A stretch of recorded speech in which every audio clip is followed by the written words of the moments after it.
Sophia. Today we have the 2025 MacBook Air M4. After 5 years of being attached to my Lenovo laptop, my loving Lenovo, I have finally decided to upgrade. Today we have this box which I've already actually unboxed because the moment we bought it in SM Mall of Asia for the physical test of the mall that we have, just to check if the item is actually there when we bought it. But we are still going to unbox this. I'm so freaking excited because after being a Windows user all my life, I'm finally having a MacBook. The seal is already gone, so we will just go ahead and just get it. Isn't this supposed to be a MacBook Air? So it's supposed to be light, but the box is freaking heavier than I expected.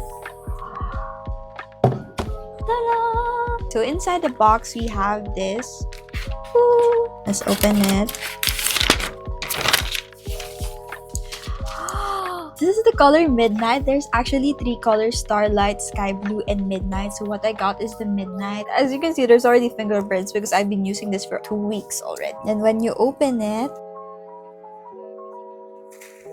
ta-da! This is what it looks like when we first open it. It usually has this hello, ciao, welcome. I love how you can easily hold it with one hand. It's said to be 1.24 kilograms light, which makes it so much airy material. In the box, we have the MacBook Air written on it. We also have this piece. This is the instructions. It says, before using MacBook Air, review the MacBook Air Getting Started Guide at support.apple.com, which I don't think people really do. And then we have a adapter. This is the 30-watt USB-C power adapter, and I really expected this to be connected to a Type-C to C port, but what we have here is a MagSafe 3 charger. It's magnetic, guys. I love how even the color of the charger cord is in midnight. This is in midnight blue. So matchy. So this is the MagSafe 3 charger when we put it like that. It's magnetic, and then you just have to pull it down and also again back. So after that, after getting those 3 gadgets out, we have now a white useless box. I'm kidding, we could still use this when we have to bring everything back, you know. Alright. Now this is the laptop when you first open it. It has an Apple M4 chip with 10-core CPU, 8-core GPU, and 16GB unified memory that is configurable up to 32GB. Its storage is configurable up to 2TB SSD, but this one has the 256GB SSD. It has a 13.6-inch liquid retina display, and it's also available in 15.3 inches.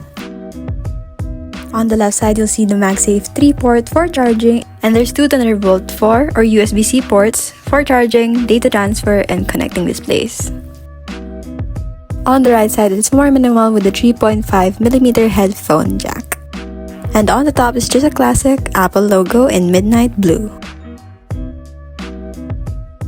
Now that we talked about the specs of the actual laptop, let's go to the things that you should consider when buying one, which I think is the performance, price, purpose, and portability of the laptop. So let's start with the purpose, which asks, who is this laptop for? This laptop is said to be a highly capable creative tool for pro consumers and creators. So that would entail students also, which is like me. I'm a student, guys. I'm still a student. It's also good for users who want longevity or long-term value, especially that it has a 16GB RAM. Unlike older MacBook Air models which started with 8GB, this now has more breathing room for multitasking and future software updates. The resale value is also high because MacBook Air models tend to have their value prolonged, preserved for a very long time. This is comparing to Windows Ultrabooks or ThinkBooks. It's also good for people who want to have a quieter device, which I really love because before with my old laptop, I really had a fan who just does a lot of ang ingay. This now is a low heat device because it's fanless. So it's more than a simple everyday laptop. It's more of a highly capable machine. It's also recommended for people who want it for travel and everyday use. It's a thin, light,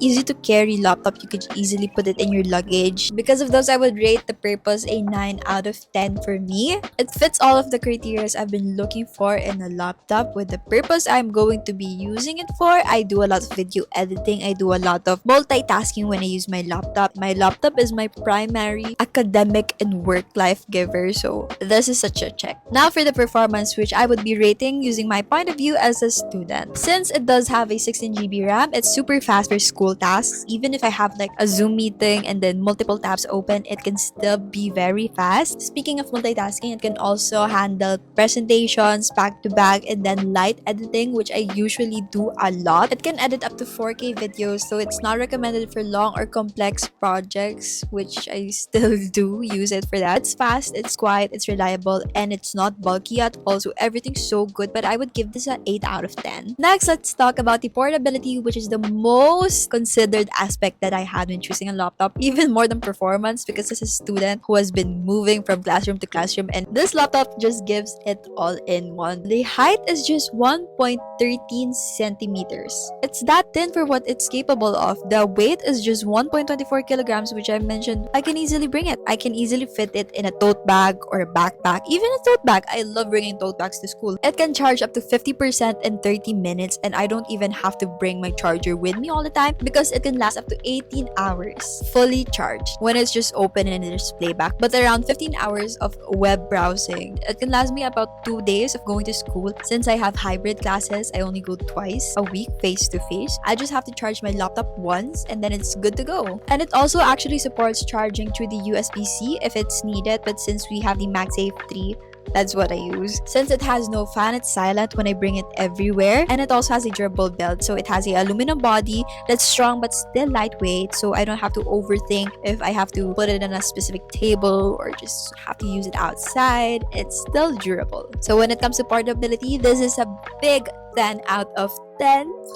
Thinking about it, I almost got the M2 because we almost didn't see any store that has this available right now. Portability as a check. And lastly, the price, which we all know how Apple products can be somehow overpriced, but with this one, I only got it for 58,490 because of the educational price. So the original price is actually 71,990 or 1,250 US dollars as of the moment, but since I got it for educational price, I got it for around $1,010 instead. So that's such a huge steal, and also one of the biggest reasons why me and my parents pushed getting a MacBook laptop. But since it's almost sold out, I almost didn't get it for this price. It took us a lot of malls to go to for me to get a discounted MacBook M4. So we went and finally got one in SM Mall of Asia. This just gives the all-in-one package. And to the laptop that I've been wanting to upgrade for, since I'm a graduating student, I'm also going to be using this for a long time, let's say 5 to 10 years. I'm gonna be using it mostly when I'm gonna be working, so might as well have a laptop that has a lot of good performance, has good portability,